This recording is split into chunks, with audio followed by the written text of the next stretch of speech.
TTIG, 264 Northeast 2nd, 835. It's an Illinois Court of Appeals case from 1970, which stands for the proposition that the identity of a victim is sufficiently established where a sheriff, chief investigator, and pathologist all referred to the victim by name without objection. And I would note we didn't object to Detective Ingwe's testimony identifying the deceased victims that he encountered in the theater.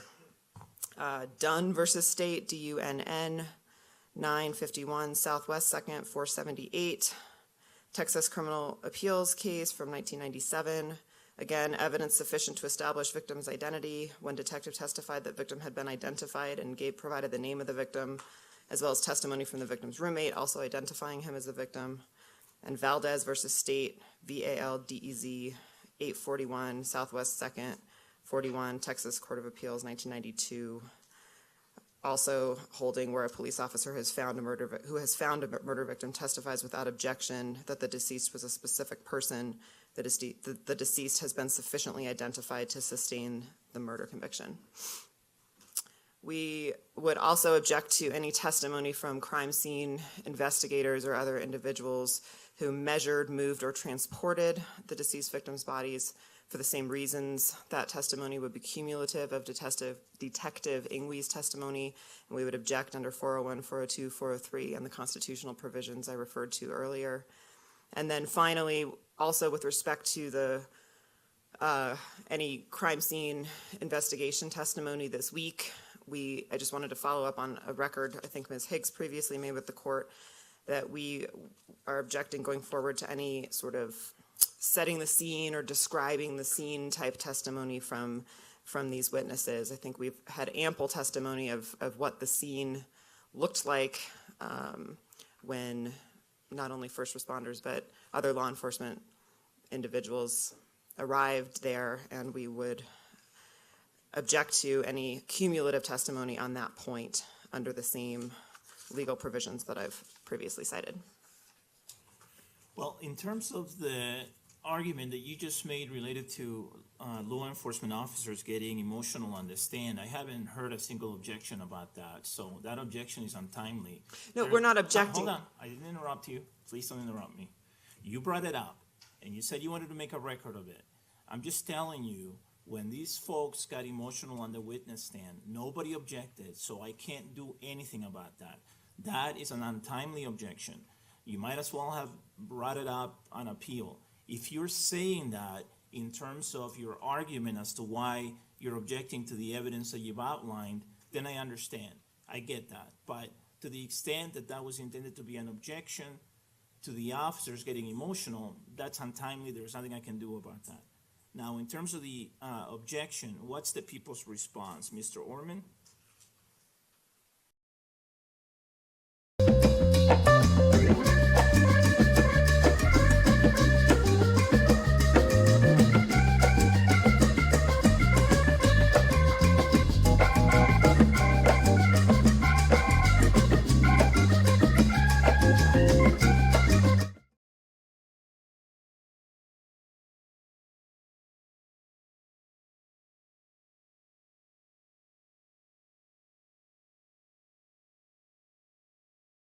Hey, I just read an unbelievable article in the Epoch Times. Take a look. It's an investigation into the mysterious origins of the current outbreak. What other paper do you know that's questioning the narrative that it came from animals and looking into the real facts? And not just that, take a look at this. The countries that have been hit the hardest have the deepest ties to the Chinese Communist Party. These are the types of deep investigations that you can find only in the Epoch Times, and people across America are loving this paper. Sir, how do you feel reading it? I felt great. Now you too can feel great. Just click that button below and try the Epoch Times yourself for a full month for just a single $1. And not only will you get this phenomenal newspaper delivered to your home, but we'll send you this free gift as well, a 58-page magazine examining not only the origins of what's going on, but it has a timeline of how the Chinese Communist Party hid what was going on in China for 6 full weeks and led to this global pandemic. This is a phenomenal resource that you need, and you can get it delivered to your home for free when you try the Epoch Times. But it's not all just about the hard news. With every single issue, you will get a food section that has delicious recipes, a holistic mind and body section, an opinion section that does not censor American public discourse, a life and tradition section that explores what virtue really means, 2 full pages of puzzles, and for the little ones, a kids section that'll keep them learning new things for hours at a time. So if you're looking for an honest source of journalism that reports the news with no spin, no hidden agendas, and no false narratives, then you need to try The Epoch Times. We deliver to all 50 states, so no matter where you live, you can get real news delivered straight to your doorstep. And it's not just in print. You'll also get access to all of the premium content on theepochtimes.com, all of the infographics that we've been putting together over the last several years, as well as the e-paper, which is a replica of the newspaper that you can read on your smartphone, your tablet, and your computer. It's super easy to read and easy to share with your friends and family. So if you're looking for a real source of news, try The Epoch Times. It's pure American journalism that's based in traditional values. Click that button below and get it delivered to your doorstep for a full month for just a single $1. You will absolutely love it.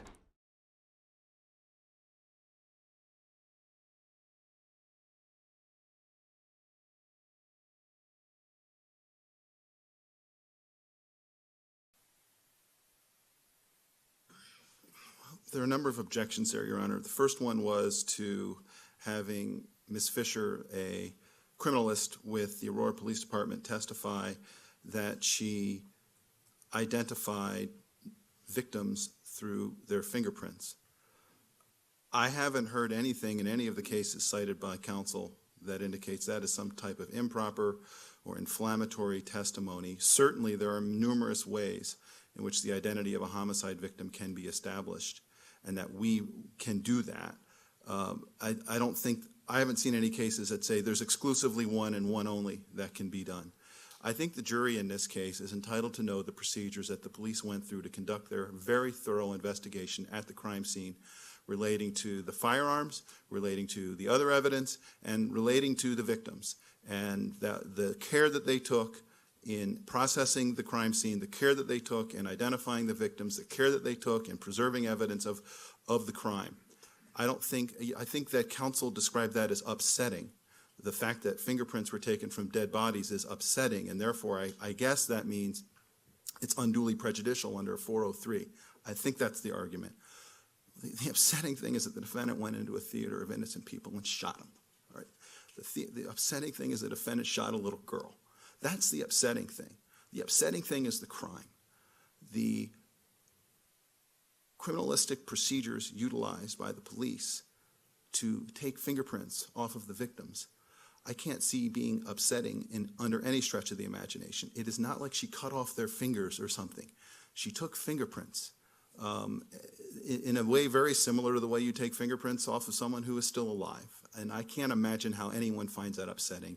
I think that the objection should be overruled. Also, Ms. Fisher would testify to some other things that are beyond the scope of this, but I don't hear an objection to that. Regarding the other issues, Your Honor, I think I've discussed why we would want to present evidence as to how the crime scene was processed, and that's really what they're objecting to, is moving the bodies, how they're taken out of there, how they get to the coroner, and so forth. They're objecting to that evidence for what reason I really can't fathom. The last objection, I think, was that the crime scene people should not be able to come in and say, I went into a room and it looked like this. Apparently, they're just supposed to magically appear in the room. The jury's not supposed to have an idea of how they got there, what they saw. And frankly, Your Honor, things change over time. The jury's going to want to know what the crime scene looked like when one investigator went in there to start conducting their investigation of the crime scene, collecting evidence. They're going to want to know about the lighting. They're going to want to know if there's still anything in the air. They're going to want to know all these things. And I think that the defendant would like to set up an artificial construct where these crime scene criminalists, the other investigators, come in sort of in a vacuum, and they almost talk about like they're in a black room, and they just see an item on the floor, and nothing around them is relevant anymore, just that they see some item and collect it. Well, I think that is disconnected from the reality of the way evidence is collected and the way evidence is presented. And I think that any objection should be overruled. Okay, thank you. Let me start with the last one and then go backwards. In terms of testimony related to setting the scene or describing the scene, Mr. Orman is partially right and Ms. Nelson is partially right. It depends. If it's something that has already been established and testified about, then there may be a cumulative objection, and the objection has to be made timely, and then I'll rule on it. But If it's at a different time in the process, then it could be relevant. It could be something new. And so it depends on what the testimony is going to be. Is it going to be how the crime scene looked immediately after the shooting, or a little bit after the shooting, or a lot after the shooting? And why is it relevant? I'm going to have to consider those things, and whether the probative value of the evidence is substantially outweighed by the danger of unfair prejudice. I have told Ms. Pearson at a bench conference that we had here, and I can't remember who defense counsel was, it may have been Ms. Spengler. I said, you already presented a lot of, or some testimony from first responders. And so I said, unless there's something new, I'm not going to allow you to call another first responder just to repeat what's already been said or been established. And I have sustained a few objections after that on cumulative grounds or under 403, the unnecessary presentation of cumulative evidence, because I have found that that substantially outweighs the probative value of the evidence. So I told Ms. Pearson that, I'm sticking by that. But if it's related to identification, or excuse me, setting the scene or describing the scene at a different point, then that may be different. Of course, it has to be relevant, and the probative value cannot be substantially outweighed by any of the dangers that are outlined in Rule 403. So I'll have to take that one on a question by question, objection by objection basis. In terms of the objection related to the measurement, movement, and transportation of deceased victims, it goes to the investigation, and so I think it is relevant. It goes to what was done in this case. It goes to what steps were taken to preserve the investigation, the integrity of the investigation, the integrity of the evidence. I think those are things that the prosecution is entitled to present, but the prosecution cannot belabor the point. You can establish that quickly with one or two questions. What was done? The deceased victim was moved, and for what reason? Something along those lines. Same thing with fingerprint evidence for purposes of identification of the deceased victims, and same thing with respect to identification, other identification evidence related to the deceased victims. This is something that can be done quickly and should be done quickly. I don't want you to belabor the point. You don't need to do that. And so if somebody wants to testify that they went through and they fingerprinted all the deceased victims, but there was one victim that they could not find matching prints for, and so a relative had to come and identify the deceased victim personally, then you can establish it that briefly. It isn't something that should be gone into in much more detail than that. Again, the point is allowing the prosecution to present its evidence and to show the jury what the investigation was like, how the integrity of the investigation and the crime scene was preserved, those kinds of things, and not to make it so that it is drawing on the jury's sympathy in any way. So those are the guidelines that I will set. Again, you'll have to object if you think that there's a question that is objectionable, and I will rule on it at the time of the objection. So, and then in terms of the cases that were cited by Ms. Nelson, I appreciate the cases. It sounds like these were cases, the ones from outside jurisdictions I'm talking about. It sounds like these were cases that dealt with what evidence is sufficient to establish the identity of a deceased victim, as opposed to the issue that's before me, which is, should the court sustain an objection under Rule 403 for danger of unfair prejudice when the identity of a deceased victim has either already been established through other means or can be established through other means, which the defense believes is less prejudicial. So I don't, it doesn't sound to me like those cases are on point, although I haven't read them. But it sounds like those cases were merely going to the point of what is sufficient to establish the identity of the victims. All right, before we bring the jury in, would counsel for each side please approach? Just one attorney per side.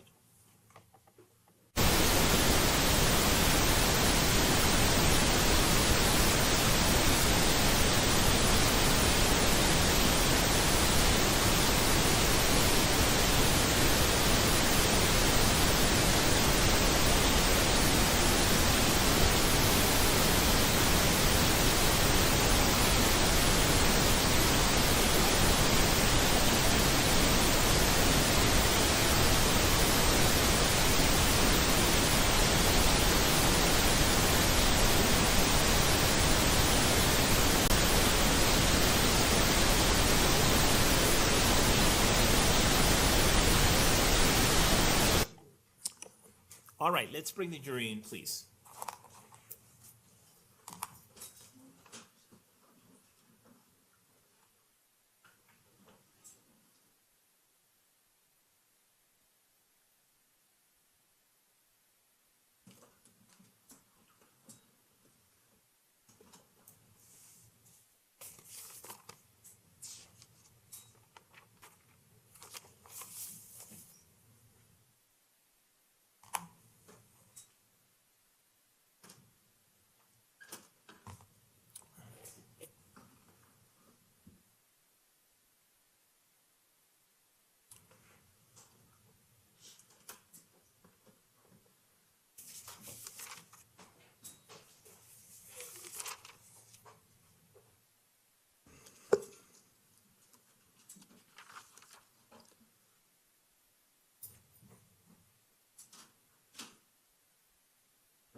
Please be seated, everyone.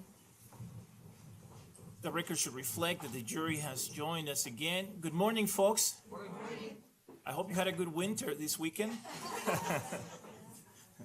We're back to spring today, and then I hear we may get to summer later in the week, and then back to spring again. Thanks for coming back, and thanks for being on time.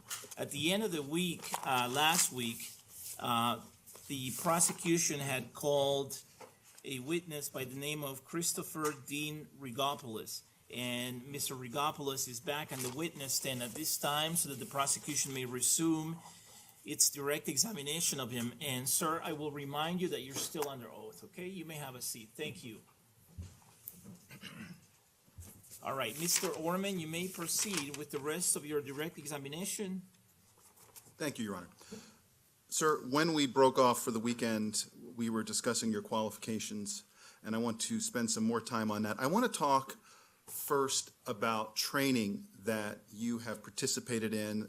I guess I would call it sort of advanced training in your field. Have you participated in both receiving and giving training in that area? Yes, I have. All right, let's talk about the specific trainings that you have received relating to explosive and incendiary device analysis and things of that nature. What has that been? There's been several things that I've undertaken. Example, I attended the improvised explosive device course in Kyneton, England, provided by the British Army. I think you're going to have to spell the name of that place for us. Kineton. How long was that class? It was approximately 3 weeks. Okay, and anything else in England? I also attended Scotland Yard's bomb management course. How long was that class? That was also 3 weeks. And Scotland Yard would sort of, what is Scotland Yard? Scotland Yard is an old term for the Metropolitan Police, which serves London and in the area. That's their law enforcement branch. How about training people in the United States and other countries in this area? Can you tell us about that? Yeah, I am, for the FBI, I'm the post-blast investigator course program manager. I manage the schools that the FBI presents to our domestic partners as well as our foreign partners. Have you trained examiners from other countries? Yes. What countries? Other countries, England, Ireland, Australia, Jordan, Yemen, Greece, Turkey. Also had some from Lebanon and Qatar, Bahrain, Egypt, India. Several others can't recall, but there's a lot. I think we get the point there. I want to ask you about some specific cases or incidents that you've worked on, and if you could tell me whether or not these have provided you with information and experience that has assisted you in doing your job as a explosives and hazardous device examiner. 1998, bombing of the United States Embassy in Kenya. What did you do there, and if you could tell us what information you sort of experienced, you learned from that? The bombing in '98 was a large vehicle bomb that targeted our U.S. Embassy in Nairobi, Kenya. And I was part of the evidence response team that responded to that scene to conduct a post-blast investigation. The scene was tremendous. The perimeter was really large, and there were multiple casualties, hundreds. I'm going to object to the descriptive testimony. Sustained. Can you tell us what, without going through what you did there, what areas you covered and what type of information you were able to obtain through doing that? Primarily evidence collection from the bombing scene, identifying parts from a post-blast scene that were part of the bomb, and being able to recognize and separate those parts from other evidence that might have been affected by the blast, and submitting it, packaging it for further exploitation in our FBI laboratory. The 1999 Egypt Air Flight 900, did the FBI ask you to participate in that investigation? Yes, I did. And did you? I did.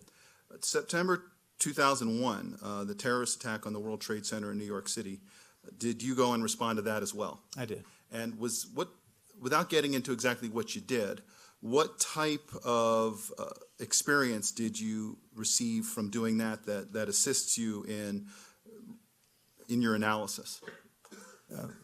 Tremendously large Judge, I'm scene. going to object to this one. It doesn't go to any material issue in our case. There was no explosion in our case. I'd ask that the qualifications of this witness be limited to the scope of the expertise for this particular case. Overruled. It goes to his expertise in the area in which I anticipate the people will attempt to qualify him in. So the objection is overruled. So you were saying that, would it be fair to say that assisted you in learning how to deal with an extremely large crime scene? Yes, sir. Extremely large crime scene and tremendous amounts of evidence, as well as working with other agencies as far as cooperating and collaborating in our evidence collection and investigation. Right. So 2003 through 2005, various locations in Afghanistan and Iraq. Can you tell us if through doing that you were able to learn anything about booby traps and the way that improvised explosive devices are designed and used? Yes, absolutely. And I don't need you to get into exactly what you did there, but through that time period in Afghanistan and Iraq, about how many improvised explosive devices do you think you were able to encounter? As far as response, as well as evidence that was turned into us, I shipped back to our FBI laboratory approximately 1,200 different submissions. Those are different IEDs or multiple IEDs. One of the great challenges in this world is knowing enough about a subject to think you're right, but not enough about the subject to know you're wrong.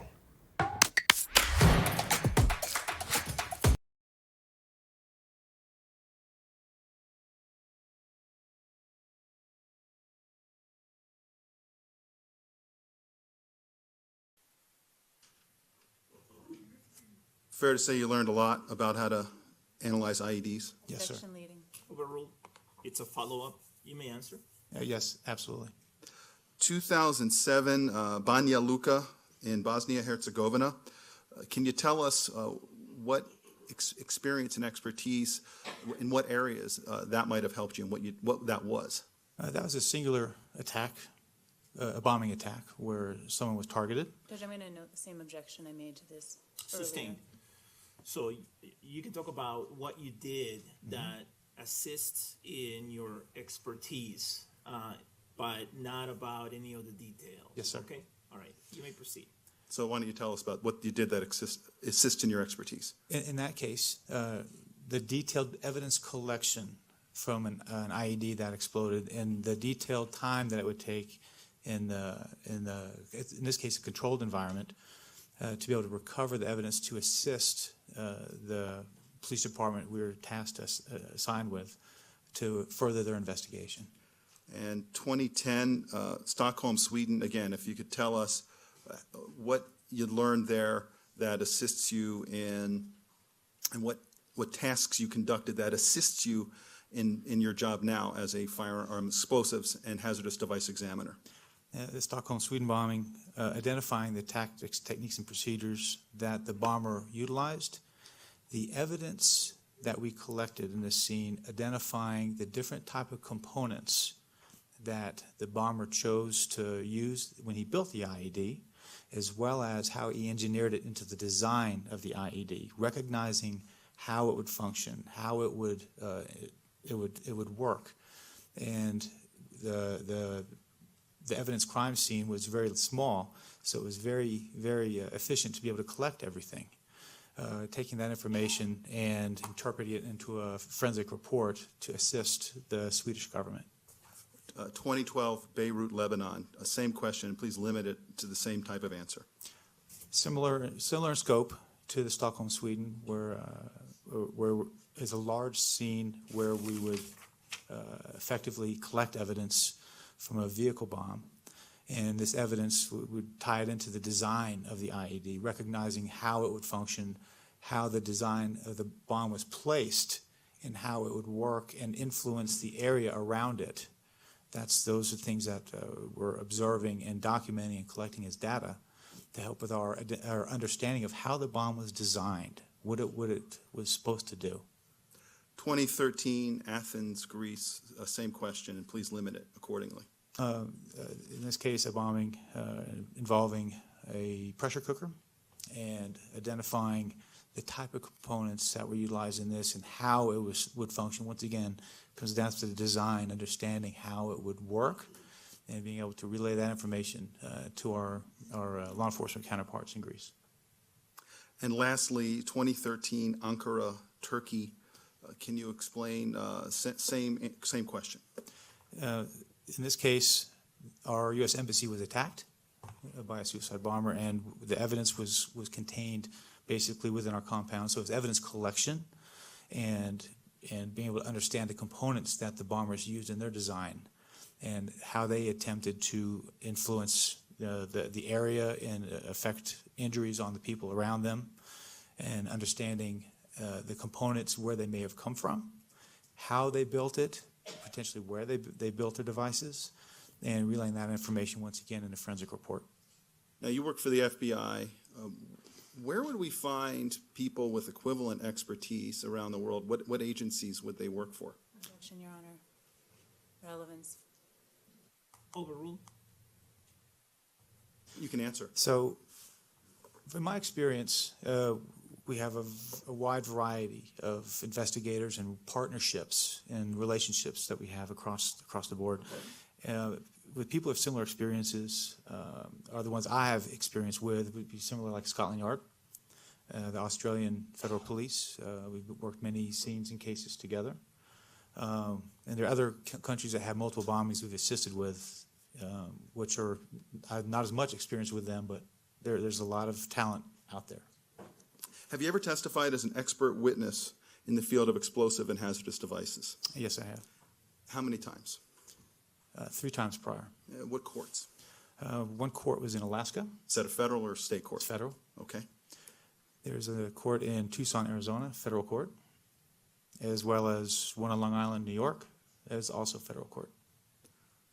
Your Honor, I would ask that the court accept this witness as an expert witness in the field of explosive and hazardous devices. Any additional objection, Ms. Spengler? No. Without any additional objection, and based on my previous ruling and the record made here today, the court finds that Mr. Rigopoulos, Special Agent Rigopoulos, is qualified to offer expert opinions in the field of explosives and hazardous devices, and so he may testify and offer expert opinions in that field. That ruling is pursuant to Rule 702 of the Colorado Rules of Evidence, and the decision in People versus Schreck, 22 Pacific 3rd 68, Colorado 2001. Members of the jury, you are not bound by the testimony of a witness who testifies as an expert. The credibility of an expert's testimony is to be considered as that of any other witness. You may believe all of an expert witness's testimony, part of it or none of it. The weight that you give the testimony is entirely your decision. All right.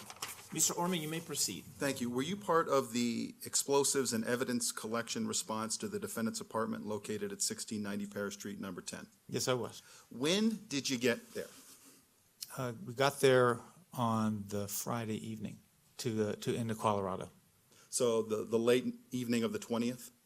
That's when we got to Colorado, got to the scene the morning of the 21st. Okay. Now, we've seen photographs of the defendant's apartment and some video, and I'm going to ask you some questions about that. But before I do, I want to ask you some general questions. First, as an expert in the field of explosive and hazardous devices, do you form and talk about opinions as to whether items are in fact explosive or incendiary devices? Yes, I do. Do you form and express opinions as to how such items are designed to work? Yes, I do. Now, I want to discuss the information that you rely upon in forming your opinions. Did you have an opportunity to actually see the items that were inside and removed from the defendant's apartment? Yes, I did. Did you have an opportunity to see the components of those items I did. at the scene? Yes. And were you involved in things like taking samples from those items and collecting them as evidence? Yes, I did. Did you take your observations at the scene into account when you reached your opinions in this case? Yes, they were valuable observations. Do you work as part of a larger lab? Yes, I do. What is that lab? It's the FBI lab. It's located in Quantico, Virginia. And do people in your lab conduct analyses into things like chemistry, electronics, metallurgy, and things like that? They do. And do you take that information into account when you express your opinions? I do. And is that the type of information that is normally relied upon by experts in your field of expertise? Yes, it is. And did you rely upon that information in your opinions in this case? I did. Now, do you have an opinion as to whether that apartment contained explosive devices? Yes, I did. What is that opinion? It did contain explosive devices. Do you have an opinion as to whether that apartment contained incendiary devices? Yes, I do. What is that opinion? The apartment did contain incendiary devices. Now, before we get into that in great detail, I want to ask you about some other actions that you took in the apartment, specifically with regard to the collection of evidence. And I think that you testified that you've been involved in numerous instances previously where you've collected evidence. Is this part of your job to assist collecting evidence? Yes, it is. So I want to talk about the various stages of what you did there in the apartment and what your role was. So first of all, I want to talk about the early part of Saturday, the 21st of July. Can you tell us what your role was when you first arrived there? Yes. When our team arrived from Quantico, Virginia, we were dispatched to assist on the scene.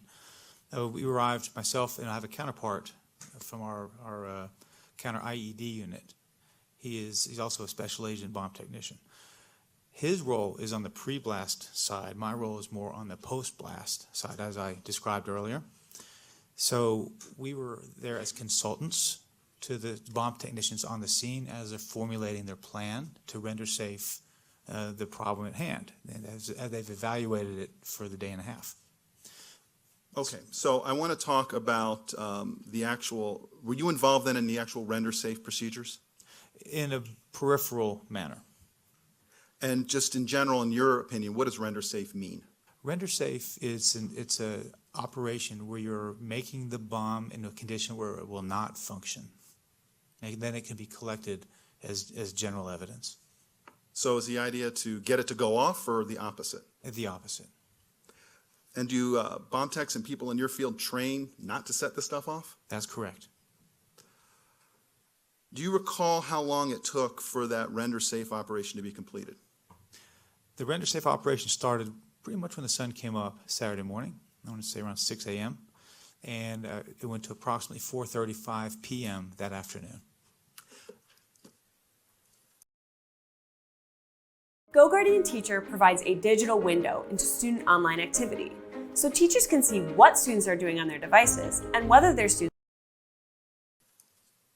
Now, while the render safe procedures were being carried out, were you involved in collecting evidence? Yes, I was. And then were you later part of a different team collecting evidence subsequent to that? Yes, I was. All right, I want to talk to you about your role in collecting evidence as the render safe procedures were undergoing. Can you describe how that worked? As the render-safe procedure was being enacted, the bomb technicians were going through different stages of disassembly of this device. And in these stages, it was my request for them, as they got to a certain point, if they could bring down samples of these of the chemicals or the powders that they encountered, so we could start recovering them as evidence. But since there was so much material that was there, a lot of it was in a dangerous condition, they may have to destroy it for safety reasons. But I wanted to be sure we took samples, if possible, prior to that destruction. And did you also collect physical examples as well? Yes, we did. Did you collect some of those spheres that we've seen? Yes, we did. Fusing Yes. and gasoline, things like that? Yes, that's correct. And while you were doing that and were you the team leader then of this portion of the search? For the evidence collection part, the sampling part, yes. And did you oversee it? Yes, I did. Did your team that was doing that take photographs of the items then that were collected during the render-safe procedure? The photographs were taken inside as well as outside. And have you seen those photographs? Yes, I have. Your Honor, if I may approach the witness with what I've marked for identification as People's Exhibits 4015 through 4058. Yes, you may.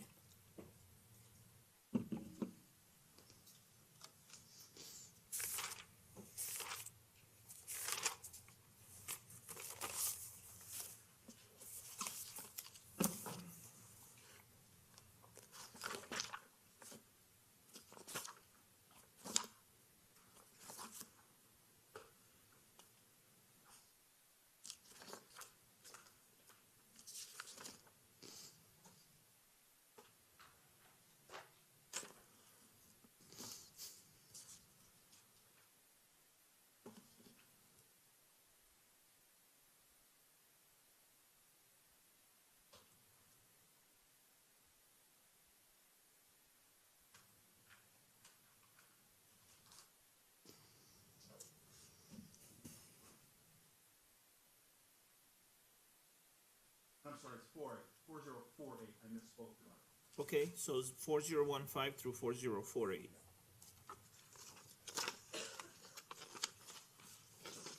Why don't you take a quick look at those for me, please?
Mr. Orman? Yes. Oh, thank you. Have you taken a look at those? Yes, I have.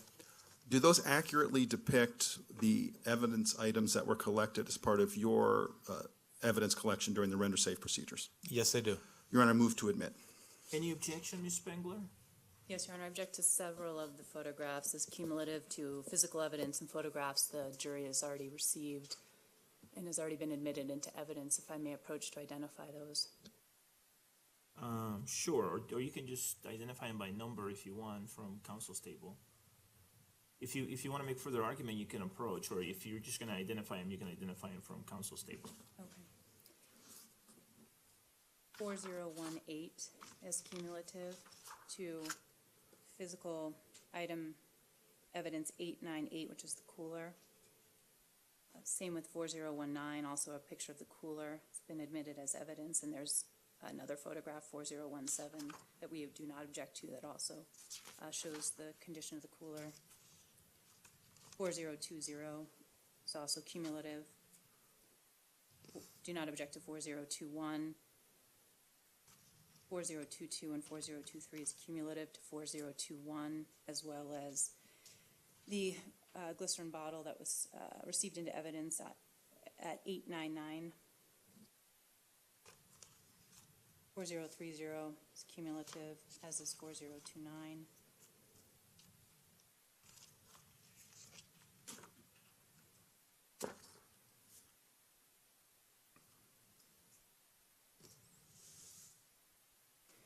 And without further information, 4036, 4039, 4040 is cumulative, and 4041 and 4042 is cumulative to 4043.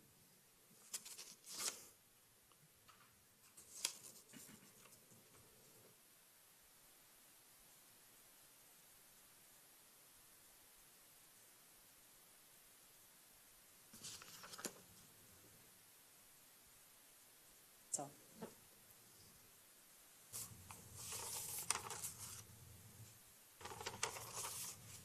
Is your argument that 4036, 4039, and 4040 are cumulative of each other? Is that what you said?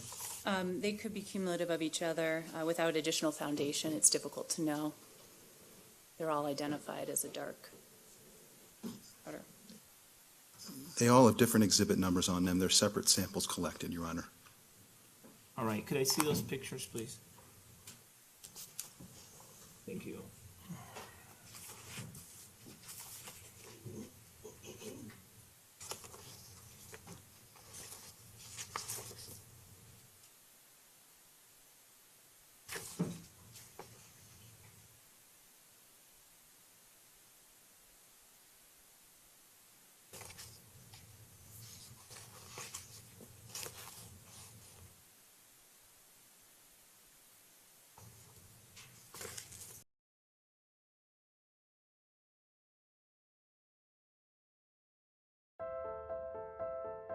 Smana is like very outgoing, compassionate. She has lot of friends and she always has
Why don't council approach, please?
To fly a rocket ship, you need to be an optimist. No astronaut launches for space with their fingers crossed. That's not how we deal with risk.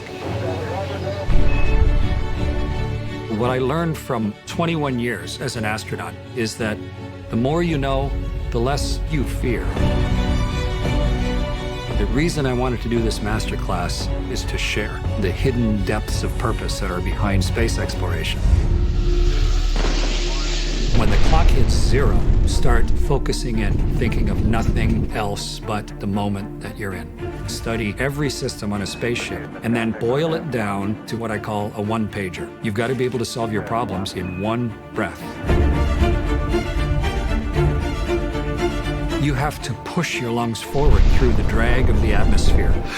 Crushed into your chair, you're like a leaf in a hurricane. The reason is 1/2 rho v squared s. 16 times the speed of sound. As you accelerate harder and harder, the light blue Florida sky starts to get darker and darker, and then suddenly black. And the engine shut off, and you're weightless. Turn the handle and open the hatch. You pull yourself out into the universe, and now suddenly, when you move your knees, you can feel the searing heat of the sun on one side and the incredibly cold emptiness of space on the other. When you're no longer Earthlings, how do you navigate? You can use the stars. You can actually see how that place where you were raised fits into the overall complexity and reality of the solar system. You start to unavoidably wonder, are we alone in the universe or not? Our technology is just good enough now that some of you taking this masterclass are going to fly in space. Reusable rocket ships give us access to explore like we've never had before. It will be a great moment of introspection for humanity if you're the person who finds that one little fossilized flower on Mars. I'm Chris Hadfield, and this is my masterclass.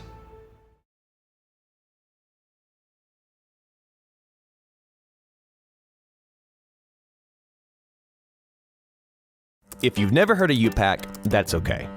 We don't spend money on expensive TV commercials or radio jingles. Instead, we keep marketing costs low and pass those savings on to you. Even if you haven't heard of us, we've been busy. We've helped with over 850,000 moves, transported over 1 billion miles. With a claim rate that's less than 1%, we're confident we can help you too. One of the great things about UPAC is that we don't need to know the exact date you're moving, just a general time frame. Our pricing engines will go to work, finding you the cheapest day to move within that time frame. And with the help of our expansive transportation network, we'll determine the fastest way to get your stuff from point A to point B. So fast, in fact, that our transit times are up to 300% faster than traditional moving companies. We know that customers like to shop around before making a decision, and that's okay.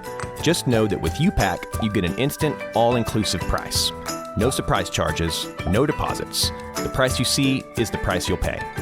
We ask for your email address so we can send a copy of your quote for you to reference at any time. And we'll be able to send you alerts if your price drops due to demand or seasonal changes. So go ahead, get an instant, all-inclusive quote from UPAC today.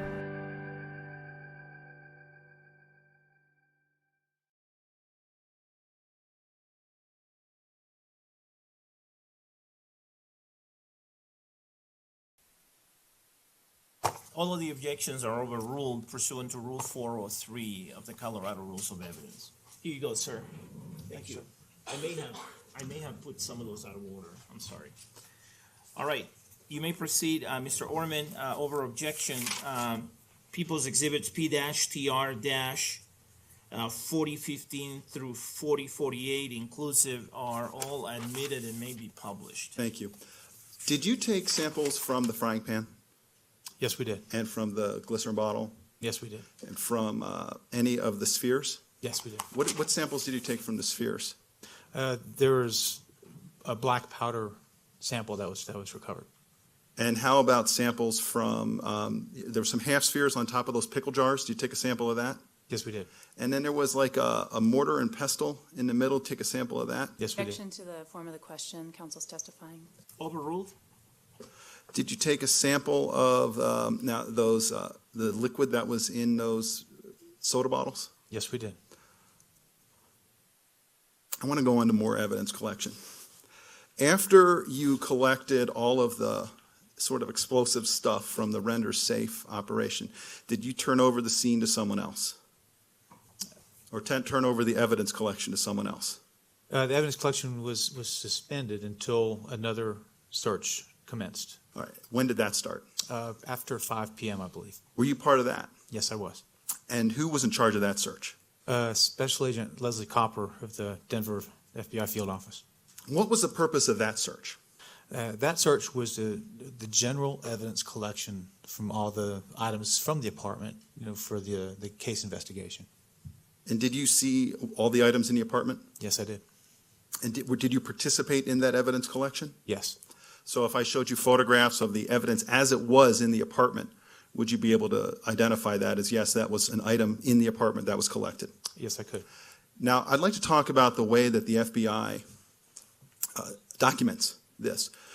Do they take photographs of the evidence as it is in the apartment? Yes, I do. Now, first, do they go in and take any photographs before the evidence is collected? Yes, I do. And what's the purpose of that? We call those overall photographs to get the condition of the search area prior to the evidence being picked up. Now, we've previously seen some photographs from Shane Heater that showed the apartment with the... I'm going to object to the counsel's form of the question. He's testifying. I haven't even finished the question yet, Your Honor. Yeah, hold on. Wait till he finishes. Go ahead.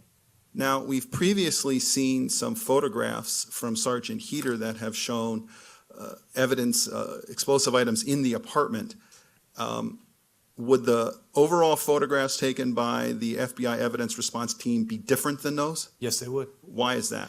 The photographs that bomb technician Hyder took were taken as the render safe procedure was going on, as they were dismantling the device and separating the dangerous items. So would things be out of the apartment then that would not be shown in the later photographs taken by the evidence response team? Yes. And then after the evidence is collected and everything is taken out of the apartment, are any more photographs taken? Yes. What's the purpose of that?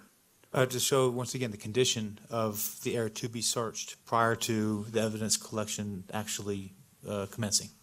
Well, I mean after it's done. I'm talking about at the end, after all the evidence is collected. Typically, once the scene is finished, we do what we call exit photographs, which show the condition of the location searched after the search is completed. Now, for particular pieces of evidence, let's say it's evidence item number 1 or something like that, can you describe the process of photographing that evidence and what is captured? We would photograph the item and name what we were calling it, and it would be documented. Well, would there be a photograph taken with a number and without a number is what I mean? That's the preferred method, with what we call a number tent next to the item. So the evidence item can be easily related to our photographs because we try to have all of our papers cross-reference with each other. The evidence item on a photograph can be seen on the evidence collection log.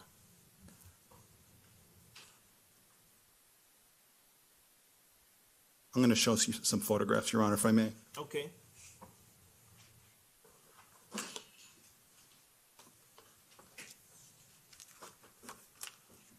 Your Honor, this is going to be 2315 through 2509, not including 3 of them, 2335, 2336, and 2446. Additionally, there's a second sequence of 3953 through 4012.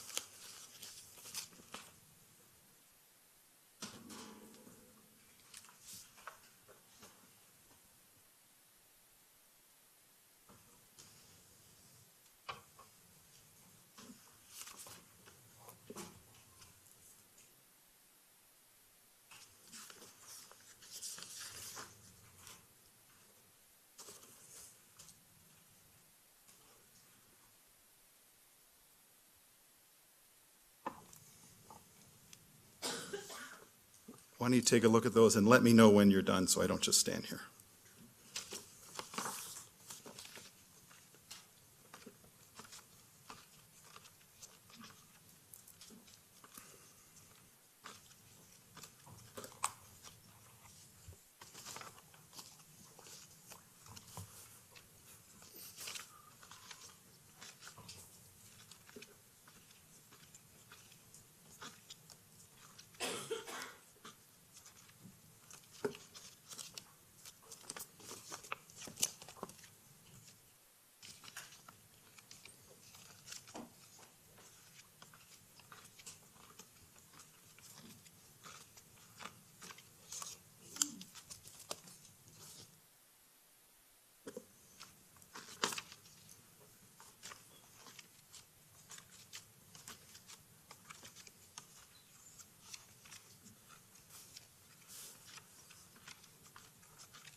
Okay, sir, all set? Now, does that set include the types of photographs you normally expect in an FBI evidence response team collection? They are. Does it include the overall photographs before you collected the evidence? Yes, they do. Does it include the overall photographs after your team collected the evidence? Yes, they do. And does it show photographs of the items of evidence collected, or at least most of them, with and without that little designator with the number? Yes, I do. Your Honor, I move to admit. Is there any objection, Ms. Spengler, to People's Exhibits 2315 through 2509, with the exception of 2335, 2336, and 2446, as well as People's Exhibits 3953 through 4012? No objection. All right, without objection, P-TR-2315 through 2509, with the exception of 2335, 2336, and 2446, are admitted and may be published. Similarly, P-TR-3953 through 4012 are admitted and may be published. I just want to jump ahead for a second here. We're going to get to items of evidence you collected in a minute. But I want to talk about your role after all the items were collected.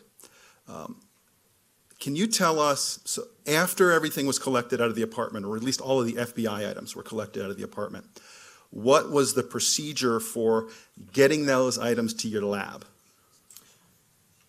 In this case, as I was part of the search and on scene as a laboratory advisor, I personally took custody of the items, and on our FBI plane, we flew them back from Aurora back to Quantico, Virginia, where we would further process the evidence in our lab.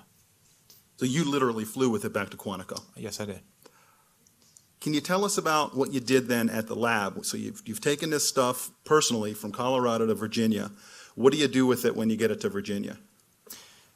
In the explosives unit, which is my unit, we would take evidence like this into our check-in room, and we would literally check it in, which we would conduct an inventory, and we would make sure the inventory that we had matches what we had on our list from when we left, and we're also giving it a laboratory number for this submission. And each individual item would be given a special laboratory identifier for each piece of evidence. Let's talk about that for a second. What is that identifier? Well, we call them Q numbers, like the letter Q. And it would have a number following the letter. And those are question items, items that we're going to examine. How are those Q numbers designated? We assign the numbers at that point in the check-in process.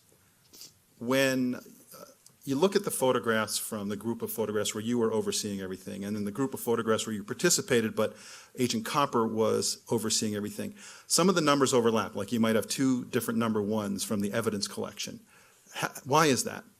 Those would have been two separate searches. So there might be a search earlier in the day before Special Agent Copper's team began theirs. That search began and ceased. Then the next search took place where her team started from one to, carrying on through the different numbers. When you got it to the lab and assigned it this Q number, are those duplicated? No, they're not.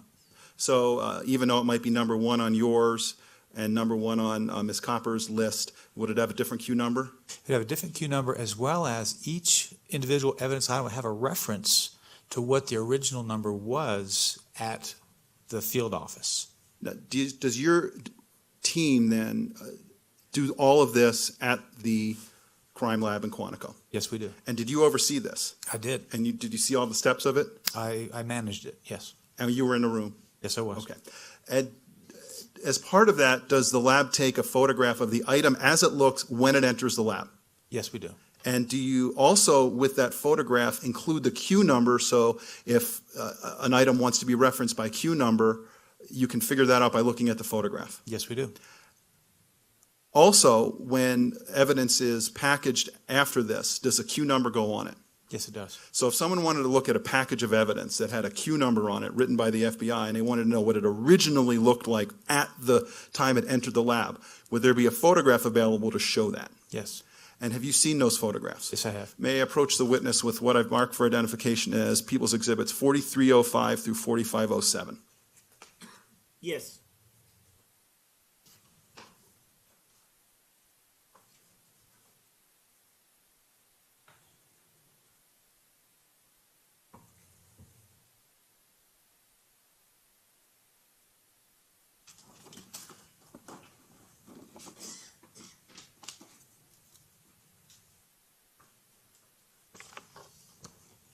Why don't you take a gander at that for me and let me know when you're done?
Okay, sir. Do those photographs accurately show the way that those items looked when they were processed into your lab? Yes, they do. And do they also show the Q number reference that your lab assigned to it? Yes, they do. So if I were to ask someone, well, you looked at Q number so-and-so, would we be able to look at that and know exactly what it looked like? Yes, they should. Move to admit, Your Honor. All right, any objection, Ms. Spengler, to People's Exhibits 4305 through 4507? No objection. Without objection, P-TR-4305 through 4507 inclusive are admitted and may be published. Thank you, Your Honor. And I'm going to do that as we talk about particular pieces of evidence. I want to now ask you about collecting evidence. So you've talked about how your team collected stuff during the render safe. You've talked about how you were part of Leslie Copper's team to collect evidence from the apartment. Now, I want to ask you, where did you collect evidence in the apartment? The area I collected was in his bedroom. The defendant's bedroom? And his bedroom. That's correct. Were you working with other people? Yes, I was. And did you observe other people collecting evidence Did. too? You got to wait for me to finish the question, even if you know where you think I'm going, so she can take it down easier. Let's take a look at some items of evidence. If I can have 919 and 920, please.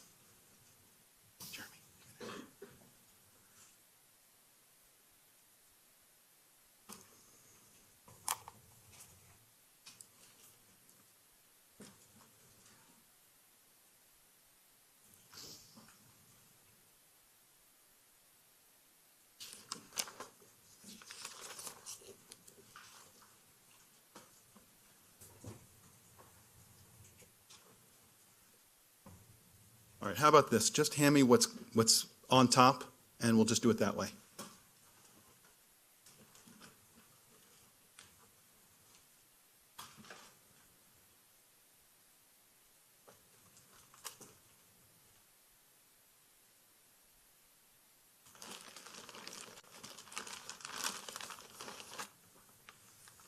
Your Honor, may I approach the witness? Yes. And I'm going to be doing this multiple times. Can I just do it without asking? Yes. Thank you.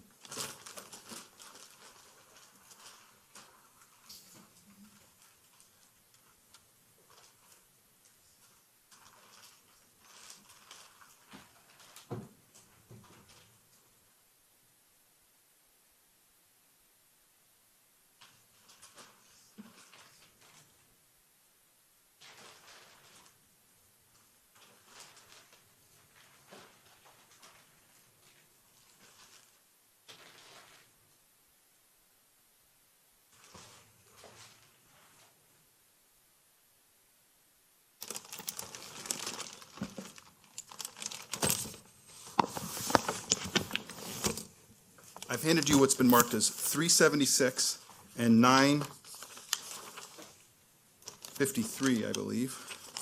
Is that correct?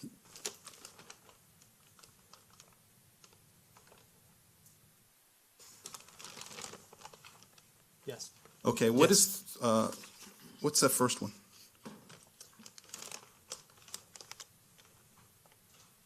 $953? Sure, what's 953? It's a box that would contain a shotgun. A box that would contain a shotgun? And like what you would buy a shotgun in? Yes, it would, yes. Where did you find that in the apartment? I did. Where? That was found in his closet in the bathroom. And what's the other one? The other is item 376. What is 376? 376 is an ammunition box. Now, did you observe that in the apartment? Yes, I did. And did you observe it being collected? Yes, I did. And now your name is not on there as the collector. What was your role in that? I observed the collector. And then did you observe it put in the bag, and did you take it then to the lab and so forth? That's correct. Your Honor, I move to admit both of those exhibits, 953 and 376. Any objection? No objection. All right, without objection, P-TR-376 and 953 are both admitted. Can we please put up People's Exhibit 2387?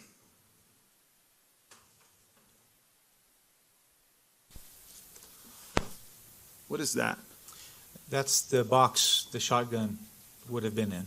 Okay, if we could please take a look at 2388. And 2389. Now, it has a little 17 on that. What does that mean? That's the item number that it was collected for a log. And where was this found? This is in the bathroom closet. And 4382, please. What is this showing? It shows the box that we collected with a scale. And now, on all these numbers with FBI lab, there's a Q number, and then ABR. What does that mean? In the FBI laboratory, all the different examiners have what we call symbol numbers once you become a qualified examiner. And ABR are the symbol numbers that are assigned to me personally.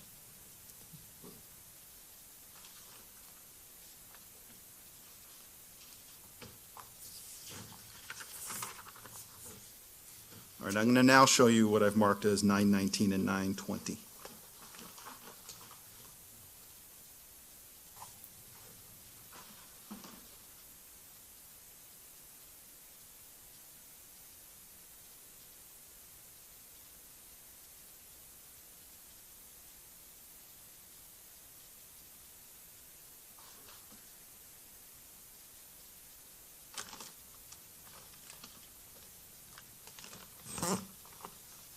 What are 919 and 920?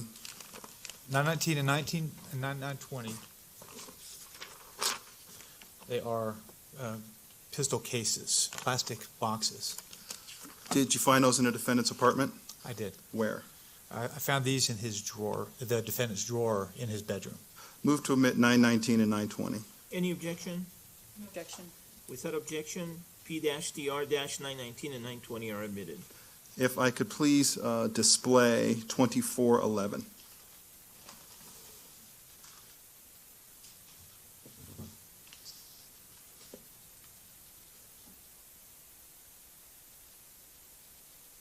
What is that showing us? It's a photograph depicting where I recovered these pistol boxes from. Where is that in the bedroom? This is in the defendant's bedroom, in his nightstand, in the top drawer. And then off to the right, what is that item on the floor? On the right is the ammo can I described earlier. Okay. I'm going to approach now, Your Honor, with People's Exhibit 921.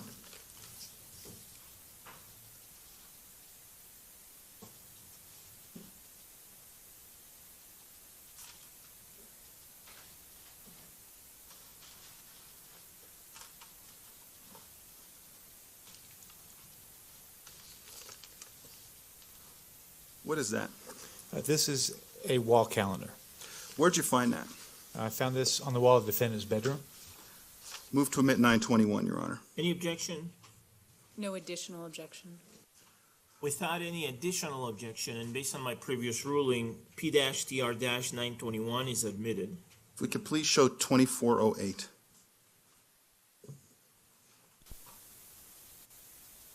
What does that show?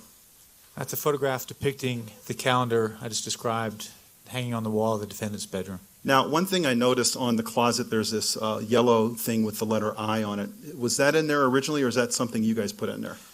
That is something that the evidence response team members did to designate a different room or location that's being searched. So what would room I be?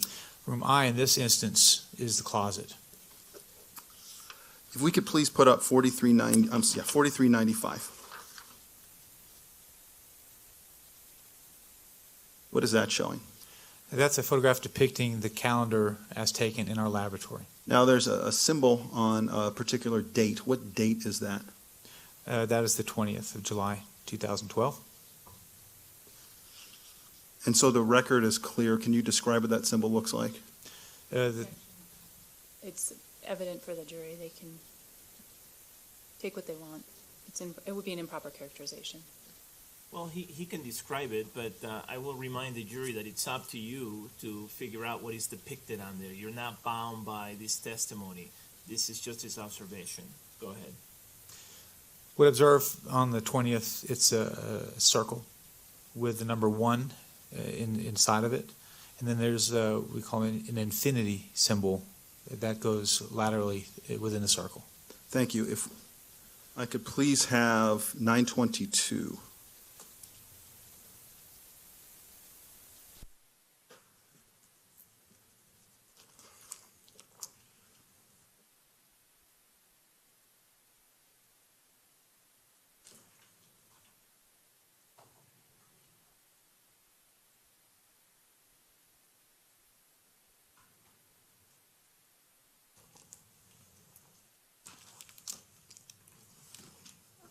What is 922? 922, it's a box that would contain ammunition. Where did you collect that? This is collected in the defendant's bedroom on the floor. Do you remember what type of ammunition? Well, this was small arms ammunition. What's a small arm? Like a handgun. Could we please put up 2406? Your Honor, I move to admit 922. Any objection? No objection. Without objection, P-TR-922 is admitted. Could we please put up 2406?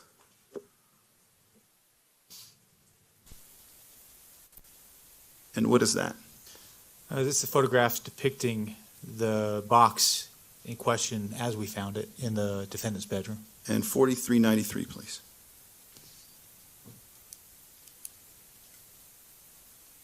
And what is that? That's the same box in question, photographed in our FBI laboratory in Virginia. Okay, if I could have the next thing, which I believe is a joint exhibit of a number of things put together. If we could please put up, actually, never mind on that. I'm going to hand you what I've marked for identification as People's Exhibit 933, 934, 935, and 936.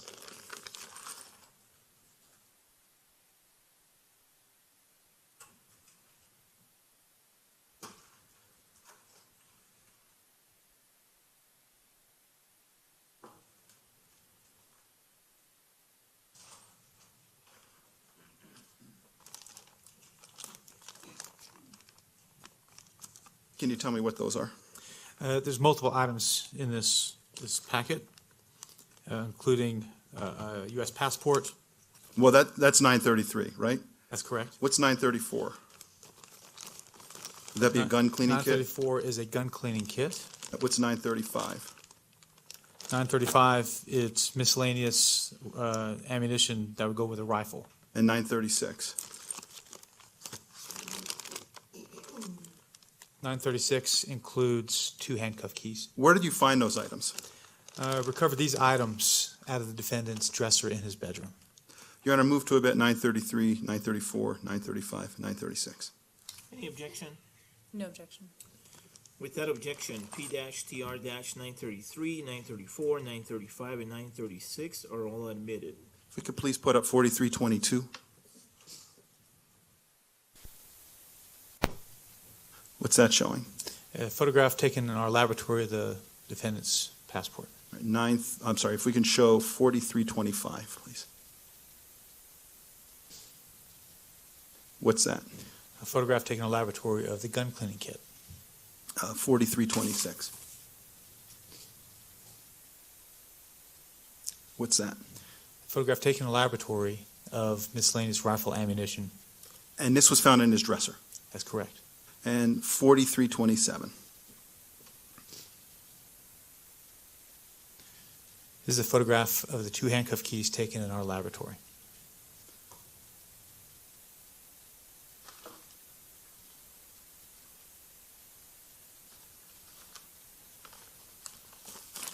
Sir, I'm going to show you another group of items, 937, 938, 939, 940, 941, 942, 943,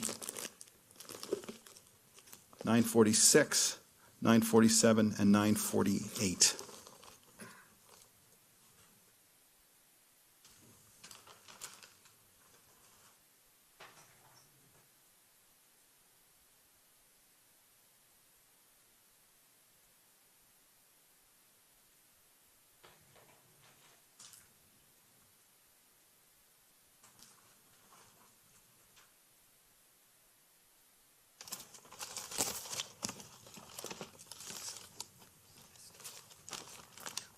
And I'm going to also show 945.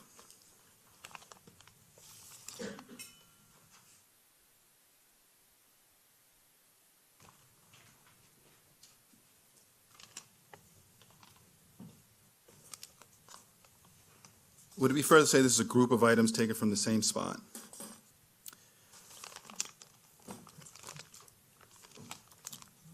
These items, I believe, were recovered from the defendant's dresser, as were the nightstand. Okay, can we please put up Exhibit 3957?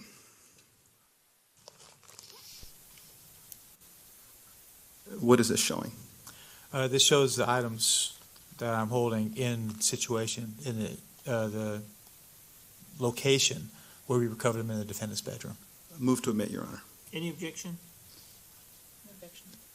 Without objection, P-TR-937, 938, 939, 940, 941, 942, 943, 945, 946, 947, and 948 are admitted.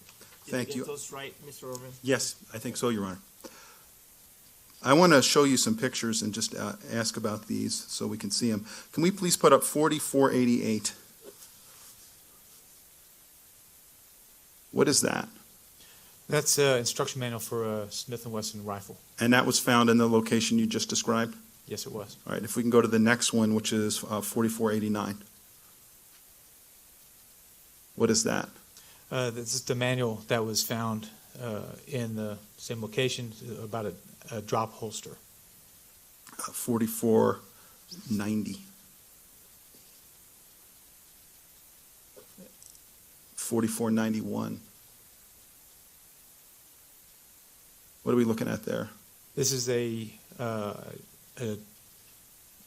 small book which describes the rifle sighting system. It's like a vise. Now, even though you didn't collect it, did you observe something like that in the apartment? I did. Do you remember where it was? It was in the bedroom. Next is 92, please, 4492. What is that? This is a book that was recovered. And what's it about? As you see from the title, from the front lines to the hunt of a lifetime, the industry guide to proper care and cleaning of firearms, to pretty much how to clean a gun. 93, please. 4493. What are we looking at there? These are instructions on how a trigger lock functions. 4494. What is that?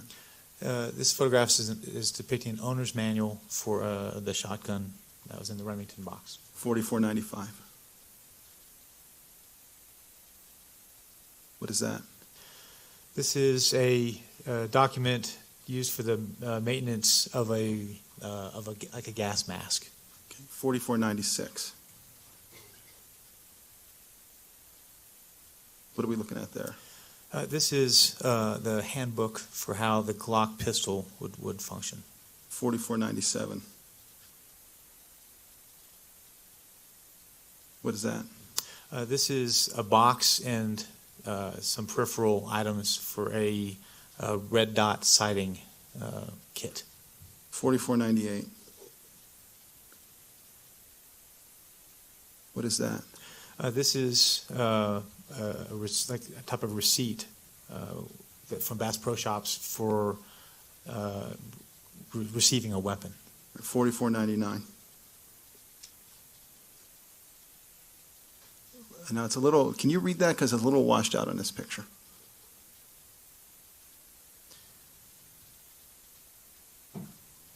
That's a Bass Pro Shops receipt for the purchase of, I believe this is for the shotgun. Does it indicate a cost? I believe it's $389. Okay, if we can go to 4501, please. What is that? This is a sale receipt from Gander Mountain for a firearm. And 4502, please. What is that? This is the cash register receipt for the same for the firearm in the previous picture. Okay, and if we could go now to 4503, please.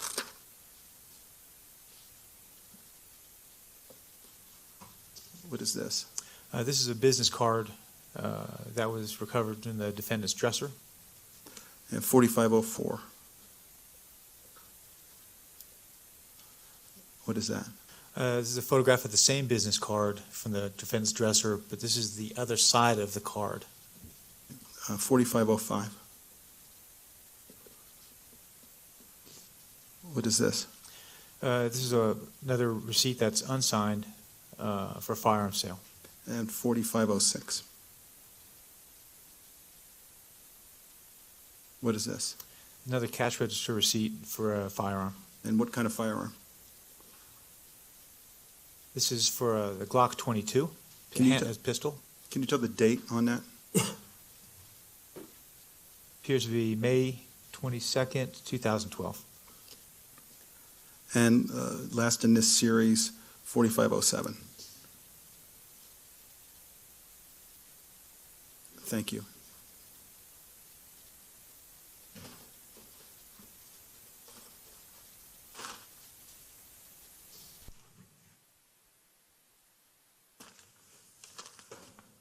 If we could please put up photograph 2505.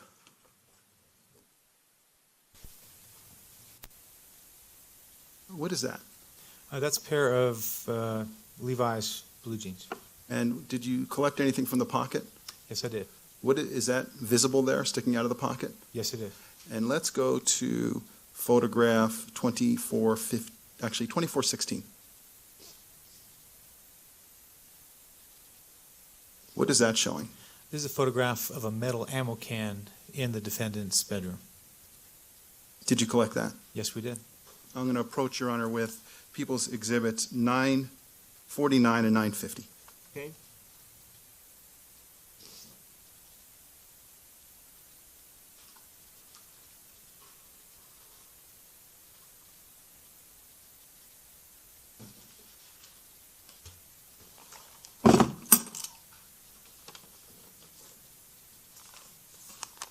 What's a 949?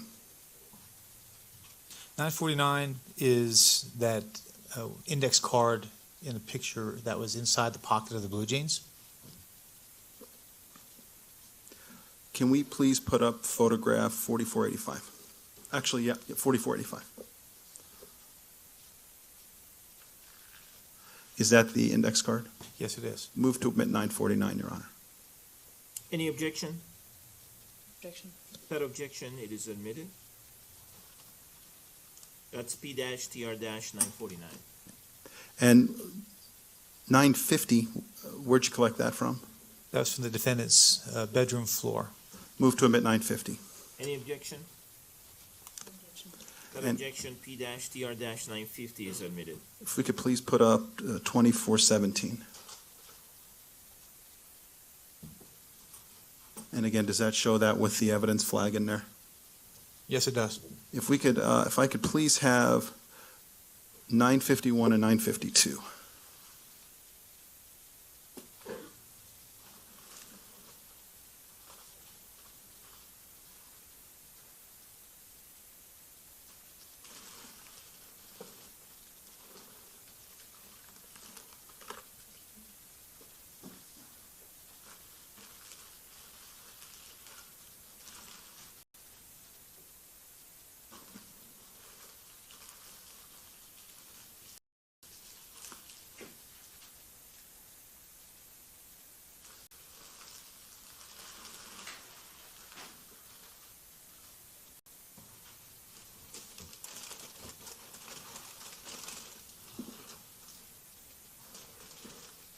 Can you please tell me what 951 is? I'm sorry, 951. 951, it's a quantity of shotgun shells. Did you collect that in the defendant's apartment? Yes, I did. Where? It was in the defendant's floor. Can we please put up 2414?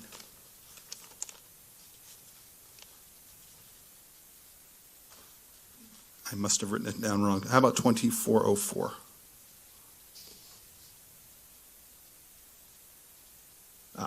What is that? That's a photograph depicting these shotgun shells in situ in the bedroom of the defendant. Move to admit 951, Your Honor. Any objection? No objection. Without objection, P-TR-951 is admitted. And what is 952?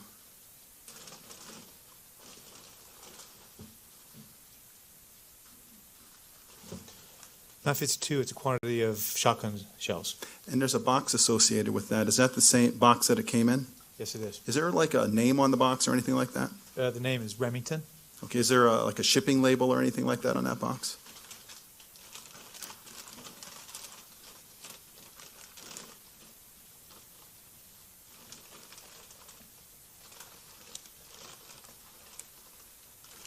Apparently not. Okay. Your Honor, move to admit 952. Any objection? No objection.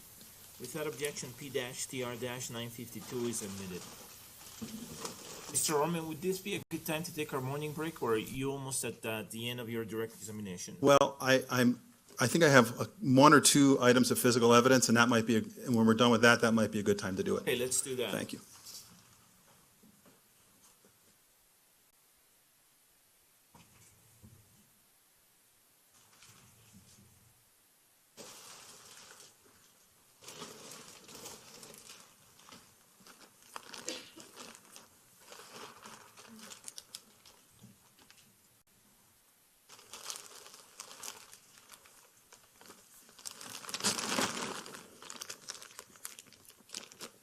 I'm going to approach with 377, Your Honor. Okay.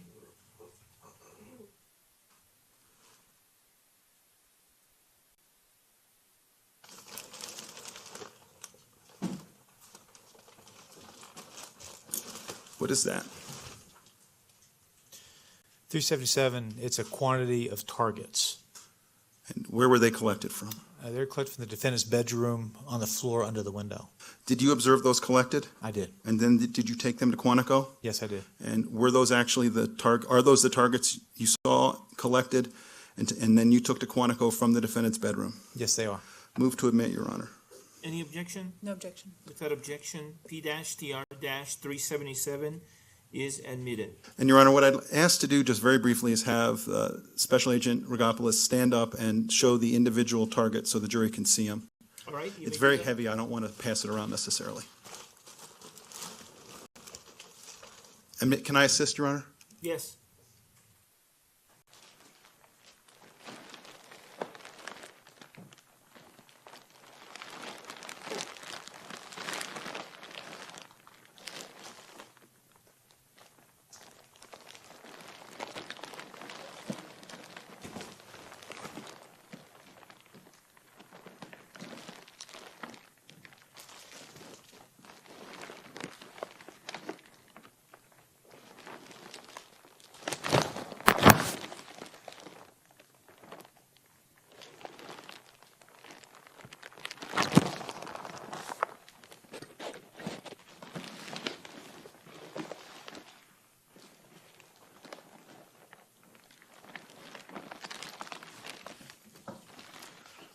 This is a good time for a break, Your Honor, I think. All right. Okay, members of the jury, let's go ahead and take our morning break. Let's take the usual 20 minutes, okay? Please keep in mind that all my admonishments apply during the break. Have a good break.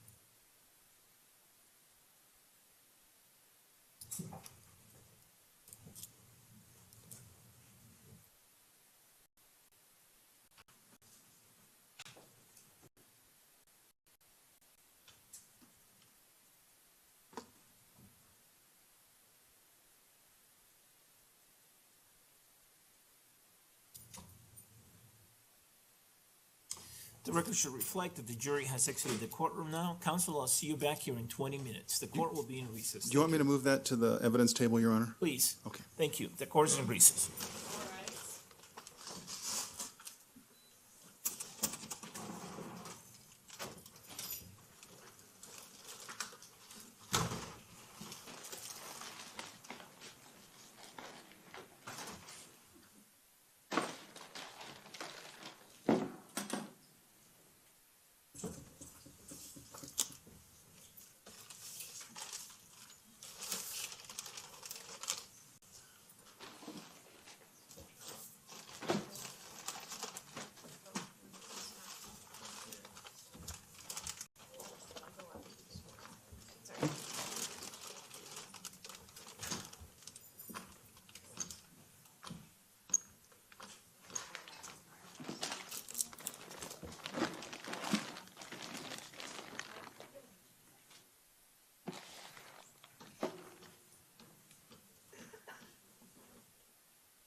if anybody has checked on them.